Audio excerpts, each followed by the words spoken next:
प्रयागराज में जो महाकुंभ लगा है वो न सिर्फ 3 नदियों का संगम है, बल्कि यहाँ पे विभिन्न कलाकृतियाँ, विभिन्न सांस्कृतिक चीज़ें और विभिन्न व्यंजन के साथ विभिन्न प्रकार के व्यवसाय का भी संगम हो रहा है। और यहाँ पर देश दुनिया से दूर दूर से लोग आए हैं और यहाँ पे छोटी से छोटी चीज़ें जो है बिक रही हैं, जो न सिर्फ इस महाकुंभ को भव्य बना रही हैं, बल्कि प्रयागराज की जो अर्थव्यवस्था है उसको भी बूस्टअप करने का काम कर रही हैं। इस वक्त हम प्रयागराज महाकुंभ में हैं और आपको एक तस्वीर दिखाते हैं। हमारे सहयोगी सचिन आपको एक तस्वीर दिखाते हैं। जो गांव से जुड़े लोग होंगे वो इसको बेहतर तरीके से समझ सकते हैं ये क्या है। इसे देसी भाषा में कहते हैं चूल्हा। और गांव में जो लोग पुराने जिन्होंने गांव से ताल्लुक़ रखते होंगे या गांव जाते होंगे वो समझ सकते हैं कि ये जो चूल्हा है छोटा छोटा, ये फ़िलहाल तो कच्चा है जो आपको दिख रहा है, लेकिन इसका बड़ा महत्व है। जो रोटी बनती है, जो खाना बनता है गांव में, अभी भी कई गांव ऐसे हैं जहां पर खासकर प्रयागराज के आसपास जो तमाम गांव हैं वहां पर अभी भी यहां कई घरों में खाना इसी पर बनता है।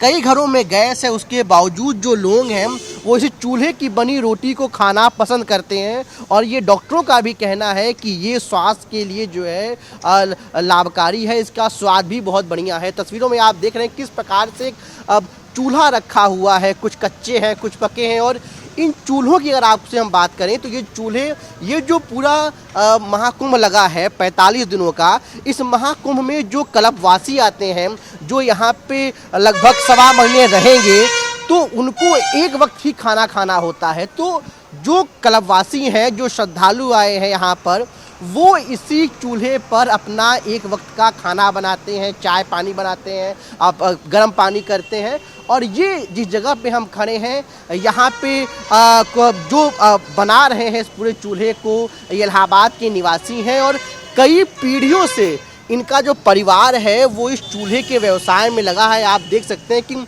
कितना विशाल स्तर पर यहाँ पे चूल्हा रखा हुआ है। पीछे कंडी, जिसे देसी भाषा में बोलते हैं उपड़ी, तो ये उपड़ी है। और इस पर आमतौर पे जो बिहार से जुड़े लोग हैं, जो दिल्ली में रहते हैं, वो लोग समझेंगे इस पर आलू जो है, जो बाटी होती है, लिट्टी से बोलते हैं, लिट्टी इस पे लोग बहुत पसंद करते हैं। जो इस पे आलू भुना जाता है, भांटा भुना यानी बैगन, उसको देसी भाषा में भांटा कहते हैं, तो वो इस पे लोग जो है इस पर भूंजते हैं, टमाटर भूंजते हैं और इस पर स्वाद लेते हैं। और अब जब आप महाकुंभ की यात्रा करेंगे, जो दर्शक हमको देख रहे होंगे, जो यहाँ पे आएंगे, वो समझेंगे कि इस उपड़ी का, इस चूल्हे का कितना इसका महात्म्य है, कितनी इसकी भव्यता है, कितनी इसकी लोकप्रियता है कि जब आप टेंट में जाएंगे, जब आप कल्पवास करने जो लोग उनसे मिलेंगे, तो आप देखेंगे कि ये कितनी प्रमुखता से रखा है। इसके अलावा यहाँ पर आप देखिए, यहाँ पर लकड़ी भी है, क्योंकि ठंड का समय है, इस समय सर्द हवाएं बह रही हैं। और ये लकड़ी कितनी उपयोगी है कि आप देखिए, एक तस्वीर देखिए कि यहाँ पर भी लोग ठंड से बचने के लिए उपड़ी का सहारा लेकर जो कई लोग जो आग ताप रहे हैं। हमारे साथ अशोक जी हैं, जो यहाँ पर कई पीढ़ियों से उनका पूरा परिवार यहाँ रहता है। और ये जो आप तस्वीर में हमको सचिन दिखा रहे थे, ये जो चूल्हा था, ये जो उपड़ी थी, ये जो लकड़ी थे, उसका व्यवसाय ये करते हैं। और ये खुद अपने परिवार के साथ बैठकर यहाँ पर आग का आनंद उठा रहे हैं। इसे देसी भाषा में अगर बोलें तो इलाहाबाद की भाषा में इसे बोलते हैं, माफ़ कीजिएगा, प्रयागराज, उसे अब कहते हैं कौड़ा। ये कह रहे कौड़ा का आनंद उठा रहे हैं। और यहाँ पर लोग सुबह सुबह, ये यहाँ शहर और गांव में ये परंपरा है कि लोग सुबह उठकर इसका आनंद लेते हैं और इसके साथ ही चाय का सेवन करते हैं। तो ये एक इलाहाबाद की भव्यता है, इलाहाबाद की सुंदरता है। और ये देखिए, माता जी भी ठंड से सिकुड़ रही हैं, वो भी इस जगह पे ये जो इसकी आँच निकल रही है, इस आग की आँच जिसे यहाँ पे बोलते हैं, कौला ताप रही हैं, उसका जो इनको भी जो है लाभ मिल रहा है। अशोक जी से बात करते हैं। अशोक जी, आनंद उठा रहे हैं आप आग का? हाँ, आग उठा रहे हैं। हाँ, ठंड बहुत है ना? बहुत ठंड है सब। अच्छा, ये बताइए कि ये जो आप पूरा ये कर रहे हैं, ये जो चूल्हा है, कंडी है, ये जो लकड़ी है, कितने लोगों को आप दे रहे हैं? कौन कौन इसको लेता है? ये बाबा लोग आते हैं सब, जितने सन्यासी है 2-3 दिन के लिए आते हैं, जो वही सब लेते हैं, 2-3 दिन के लिए आते हैं। और ये खाना बनाते हैं, गंगा माँ को चढ़ाते हैं। गंगा माँ को चढ़ाते हैं। तो एक बात ये बताइए कि ये जो एक चूल्हा है, ये इसका क्या मतलब क्या इसका महत्व है और क्या इसका दाम है? कैसे बेचते हैं? 10 रुपये। एक चूल्हे का? एक चूल्हे के 10 रुपये मिलता है हम लोगों को, मेहनत ज़्यादा मिलता अच्छा, तो ये बताइए कि इसकी लागत मतलब बनाने में कितना समय लगता है, मतलब कितना समय लगता है, कितना पैसा लगता है? है। पैसा नहीं लगता है, मेहनत लगता है इसमें, पैसा नहीं लगता है, मेहनत लगता है, इसमें समय लगता है। हाँ, 1 घंटा 2 घंटा लगता है। तो अशोक जी एक बात ये बताइए कि जैसे कि ये अब यहाँ ये अशोक जी आप पहले थोड़ा हमको दिखाइए कि ये जो चूल्हा है इसका क्या साइज डिसाइड कैसे, इसको उठाइए जरा साहब और बताइए कि ये जो चूल्हा है इसका कैसे साइज निर्धारण करते हैं और इसमें कोई क्या विशेष मिट्टी लगती है या कौन सी? ये मिट्टी गंगा की लगती है और ऊपर से ले आते हैं वहाँ से ढोक के। ये 3 परत में बनता है। अच्छा ये 3 परत में बनता है, चौथे में ख़त्म हो जाता है, मतलब तैयार हो जाता है। अच्छा, हाँ, चौथे में तैयार हो जाता है। तो आप जैसा बता रहे थे कि ये जो गंगा जी की मिट्टी है उससे इसका निर्माण करते हैं, तो आपने कहा कि एक की आप 10 रुपए में बेचते हैं, पर अगर इसको थोक भाव में कोई ले 5 रुपये में देता है। 5 रुपए में, 5 रुपये। तो आप जब से इसको आपने बनाना शुरू किया, जब से कुंभ आया है, लमसम अब तक कितना आपने चूल्हा बेचा होगा, कितनी कंडी बेची होगी? अरे 10 20 50 रुपये बेचा, अभी शुरुआत हो। अभी शुरुआत है, लेकिन जैसे जैसे मेला बढ़ेगा उसके बाद पब्लिक आएगा उसे ख़त्म होते जाएगा हमारा माल। आपने तो और जब क्योंकि यहाँ प्रयागराज में हर साल माघ मेला भी लगता है, अर्धकुंभ भी लगा था जो है 6 साल पहले। कम तो आते थे ना लोग, अच्छा, लोग कम आते थे, अब ज़्यादा आने लगेंगे अब तो के भी। जिस प्रकार से इसका प्रचार प्रसार हो रहा है उसमें लोग ज़्यादा आ रहे हैं। हाँ, आपकी ज़्यादा आएंगे, इसीलिए ज़्यादा थोड़ा बनवा रहे हैं, मगर जगह नहीं ना हमारे पास। अच्छा, जगह नहीं है। सब हाँ, सब जगह ख़त्म हो गई है। अच्छा, ये जो पीछे उपड़ी है कंडी, इस ये कैसे बेच रहे हैं, इसका क्या दाम है, कितनी मेहनत लगती है? 10 के 10 है। यानी 1 रुपए की एक कंडी? हाँ, 1 रुपये की एक कंडी। और अब अगर से कोई थोक में ले तो? थोक में लेगा तो वो समझ लेंगे उसका। अच्छा, हाँ, समझ लेगा, आज थोड़ा बहुत कम कर देंगे उसको। अच्छा, तो इसकी भी डिमांड काफ़ी रहती है। हाँ, तो ये बताइए, ये जो चूल्हा है, ये कंडी है और ये जो लकड़ी है, इसमें सबसे अधिक लोग किसकी डिमांड करते हैं? लकड़ी चूल्हा की, लकड़ी चूल्हा की जो बहुत डिमांड करते हैं, और कंडी की, कंडी की। बहुत डिमांड करते हैं। सब बाहरी आते हैं, कुछ लेके नहीं आते हैं, सीधा आते हैं, यहीं से खरीदते हैं, यहीं खा के चले जाते हैं। अच्छा, माँ के दर्शन करके और माँ के चढ़ा के खिचड़ी। अच्छा, ये बताइए कि अब इस बार का जो महाकुंभ है, आप कह रहे हैं कि बड़ी संख्या में जो श्रद्धालु हैं लोग यहाँ पर आएंगे, तो आपको क्या उम्मीद है कि कितने बड़े स्तर पर आपका ये जो चूल्हा है वो बिकेगा?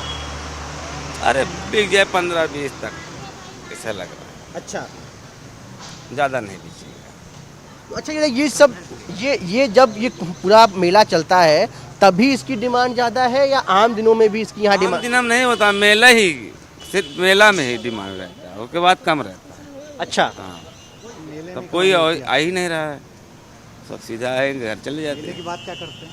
मेले मेले के बाद क्या करते हैं? मेले के बाद, उसके बाद बिच्चे के बाद वही काम धाम, यही 400-500। आपके परिवार का जो मुख्य रोजगार का साधन यही है? हाँ, यही है साधन हमारा, तो पूरे परिवार का पालन पोषण आप यहाँ से जो कमाई करेंगे उसी से होगा? यही से होता है। उसके बाद काम करने लगते हैं, और क्या काम करते हैं आप? यही दुकान दौरी लगा लेते हैं, कभी गंगा किनारे बैठ। तो ये जो आपका ये व्यवसाय है, इसमें सिर्फ आप ही इन्वॉल्व है कि परिवार के अन्य लोग भी मौजूद हैं? परिवार के अन्य भी लोग हैं हमारे पास, सब लोग हैं। तो आप भी डेली बनाते हैं चूल्हा? अभी तो बंद करवा दें सरकार आके। अच्छा, बंद हो गया है? हाँ, अभी तो सरकार बंद कराए, कहें कि उस जगह हमको बनाइए मेला के लिए। अच्छा, आपने जगह की मांग की है? हाँ, मांग किए तो हमने लोग काम बंद कर दिए। अच्छा, तो अभी आप अच्छा, तो ये बताइए अभी तक लमसम आपने कितना चूल्हा या कंडी का निर्माण किया हो? 1000-1200, 1200। 1000-1200 इतना निर्माण हो गया। लेकिन ये उम्मीद है कि इस महाकुंभ के जरिए जब इसकी लोग बिक्री करेंगे तो आपके पास एक ठीक ठाक पैसा आ जाए जिससे परिवार का पालन आ पोषण? जाएगा तो परिवार का पालन पोषण हो जाएगा, ओढ़ना कपड़ा के लिए। हाँ, फगुआ आने लगेगा तब तक ओढ़ना कपड़ा चाहिए उनको, मिठाई चाहिए, तब उनको चाहिए, यही सब कमाई है भैया। जो मिल जाए गंगा माई दे वही हमारा है, केवट हम लोग हैं। अच्छा, हम लोग केवट हैं। तो इस बार गंगा माई से और महाकुंभ से पूरी उम्मीद आप लोगों को बहुत ज़्यादा है? बहुत ज़्यादा है, इसलिए कि सब लोग आएंगे हमारा बिक्री हो जाएगा, नहीं आएगा तो सब पड़ा रह जाएगा। तो देखिए, जो जैसा अशोक जी बता रहे हैं कि आप समझिए कि ये जो महाकुंभ है न सिर्फ बड़ी बड़ी चीज़ों के लिए बल्कि जो छोटी छोटी चीज़ें हैं, जो लघु उद्योग की जो सब चीज़ें हैं, उसका भी इस पूरे महाकुंभ में बहुत महत्व है। और ये प्रयागराज की अर्थव्यवस्था में, उत्तर प्रदेश की अर्थव्यवस्था में कितनी महत्वपूर्ण किरदार ये जो छोटे व्यवसाय के लोग हैं वो निभाएंगे और कितने लोगों को इस महाकुंभ से उम्मीद है कि जो इस जब अपने काम के जरिए जो यहाँ पे श्रद्धालु आएंगे, जो लोग आएंगे, जो संगम स्नान करेंगे, जो इस कल्पवास में कल्पवास करेंगे इस पूरे महाकुंभ के दौरान, तो उससे जो उनको राजस्व मिलेगा, पैसा मिलेगा, उनकी जो आर्थिक उन्नति होगी, उससे वो किस प्रकार से जुड़े हुए हैं कि वो अपने परिवार का पालन पोषण कर सकेंगे। और महत्वपूर्ण चीज़ ये है कि जब आप इस पूरे महाकुंभ में आप घूमेंगे तो आपको समझ में आएगा कि कई लोगों का ये जो महाकुंभ है उससे उनको किस प्रकार की उम्मीदें हैं कि वो यहाँ से जो उनकी कमाई होगी उससे वो सालों तक जो है अपने परिवार का पालन पोषण करेंगे, क्योंकि एक अनुमान है कि 40 करोड़ से अधिक लोग इस महाकुंभ में जो है अपनी उपस्थिति दर्ज कराएंगे। अम्मा ये जो चूल्हा बनावत है ना आप, ये कैसे बनवत है ना और कौन मिट्टी बा और कितना समय लगाता है? गंगा जी की मिट्टी है, गऊ के गोबर से गोबरी लगाते हैं। हाँ। और एक जो तीरथ करने आते हैं हाँ। वो इस पे खाना बनाएंगे, जो 1 महीना कल्पवास करते हैं। हाँ। जब इस पे खाना बनाएंगे खाएंगे तब इसका जो नहा कि 1 महीना कल्पवास के पुण्य पाएंगे। अच्छा, बिना अगर ये चूल्हा पे खाना न बने, जे मान लो गैस से बने तब? जैसे गैस पे बनेगा खाना, इस पे नहीं बनेगा तो उसका जो 1 महीना कल्पवास करते कुल जो ना है कि वो ये जो बोलते हैं राक्षते लोग ले जाएंगे। अच्छा, यानी कल्पवास करने का फायदा ना हो, सब राक्षस ले जाएंगे। हाँ, पुण्य सब राक्षस पाएंगे। अच्छा, तो आप कितना बेच लेती हैं एक दिन में? अभी नहीं बिचेगा, ये खिचड़ी के बाद से बिचेगा। अच्छा, संक्रांति के बाद, मकर संक्रांति के बाद? हाँ।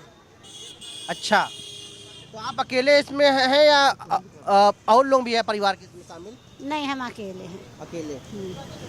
कितना हो जाते कमाई? कितना कमाई हो जाती है आपकी? अरे क्या होता है कमाई, ये जो ना 2000, 3000, 4000 के बेच लेते, इतने में परिवार थोड़ा को चलेगा। ये तो हम लोग अपना फूल माला डिब्बा दुकान दौरी हर एक काम करके खाते पीते हैं। सब काम लगता है हाँ, आपका? सब काम। मेले से कुछ? अच्छा, मेला खुश है जो व्यवस्था है यहाँ पर, जो इतना नाम हो रहा है प्रयागराज का महाकुंभ को लेकर? खुश भी है, दुख भी है। दुखी काहे बात से है? दुखी इसलिए है कि हम लोग के टीन लगा दिए हैं, तो हम लोग बनाए हैं तो बिचेगा कैसे? अच्छा, आपको जगह चाहिए ना? हम लोग के जगह चाहिए, दुकान की चाहिए जगह। हाँ। जब दुकानें नहीं लगाएंगे तो भीतर में थोड़ा को हाँ, बिचेगा। जब बाजार बनेगी तभी लोग आएंगे सामान लेने। अभी ले आएंगे। कुंभ मेले से कुछ फायदा तो कुछ फायदा होता हो ना, आपको लाभ तो मिलता हो ना बिक्री? हाँ, लाभ तो होता है। उसी में तो जो ना है कि 1 महीना कमा लेते हैं तो लड़कन बच्चन के कुछ कपड़ा और न त्योहार हो जाता है, खाए पी लेते हैं। उसके बाद हम लोग कमाते हैं तो शादी ब्याह लड़कन के होता है। तो जैसे कुंभ में कितना कमाएंगे तो कितने महीने काम चल जाएगा? अरे कितना मैं बहुत करेंगे, लड़का बच्चा लेके 20,000 कमाएंगे और का। बस। कितने चूल्हा बना लेती कितना है? चूल्हा बनाएंगे एक दिन में आप? एक दिन में चूल्हा बनाते हैं, अरे 50-60 चूल्हा। 50-60 चूल्हा? हाँ। और पूरा 45 दिन का कुंभ है तो कितना चूल्हा बना लेंगी? तो अब बंद हो गया ना। अच्छा, बंद हो गया? बंद हो तो गया। कितना चूल्हा बना चुकी है अभी तक आप? अरे बनाए हैं 1000 चूल्हा। 1000 चूल्हा? हाँ। चलिए ठीक है। तो और सब सही लग रहा है ना यहाँ पर? सही लग रहा है, लेकिन यही हम लोग को जब जगह नहीं मिलेगा तो क्या? जगह मिलती तो और व्यवसाय बढ़ जाता, कमाई होती। जगह मिलेगा तब तो हम लोग बेचेंगे, नहीं बेचेंगे कैसे? अच्छा, ये भी डर लग रहा है कि जगह नहीं मिलेगी, जो बनाएंगे बिक भी नहीं पाएगा। कहाँ बेचेगा? आड़ में कौन देखेगा? अच्छा। हाँ। आपको हम ऐसे ही और तस्वीर जो है महाकुंभ की लगातार दिखाते रहेंगे और ये तस्वीर आपको जो है बताने के लिए काफ़ी महत्वपूर्ण है कि किस प्रकार से महाकुंभ में जो है चीज़ें की जा रही हैं। प्रयागराज से अपने सहयोगी सचिन गुप्ता के साथ पल्लव मिश्रा, NDTV इंडिया।